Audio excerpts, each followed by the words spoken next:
طبعا كله بيرجع لي ندمان بعد ما بيعمل العملة، بس انا هعالج العملة دي عشان ده اخويا وعشان متابعيني اللي دايما بتسألني بتحافظي على شعرك ازاي من اي حاجة وشعرك كثيف ازاي. طيب اولا هو هنا في فراغات عنده.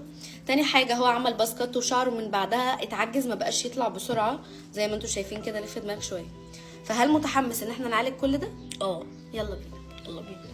اولا كده ده شكل العبوه، بيستخدم مرتين في الاسبوع، وبعد ما تحطيه على شعرك او تحطه على شعرك بيتغسل بعد نص ساعه. اول زيت بدات احطه على دماغه عشان يجربه هو الزيت اللي بيعالج الصلع الوراثي وبيطول الشعر وبيمنع التقصف والهيشان، وطبعا دي من اهم الحاجات. وزي ما انتم شايفين بيدي لمعان للشعر ونعومه فوريه، وكمان بيمنع القشره مع مرور الوقت. جميلة قوي.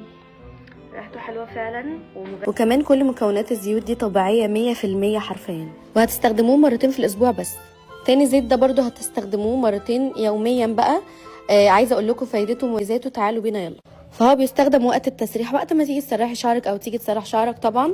بيعمل ايه بقى في وقتها؟ بيعمل لمعان للشعر، بيمنع الهيشان، بيدي الشعر رطوبه عاليه جدا، وبيعالج القشره طبعا دي اهم حاجه. واهم حاجه واخر حاجه ان هو بيقوي الخصله بتاعه الشعر، البصيله نفسها. العبوتين دول بجد عن استخدامي الشخصي برشحهم لأي شخص عنده صلع وراثي أو عنده مشكلة في شعره. حقيقي هيعالجها مع مرور الوقت، وفي مدة قصيرة جدا هيلاحظ النتيجة والفرق. وأنا استخدمته على أخويا، وزي ما انتم شايفين كل فترة هطلع أوريكم النتيجة بتاعة الزيت ده. استنوني إن شاء الله.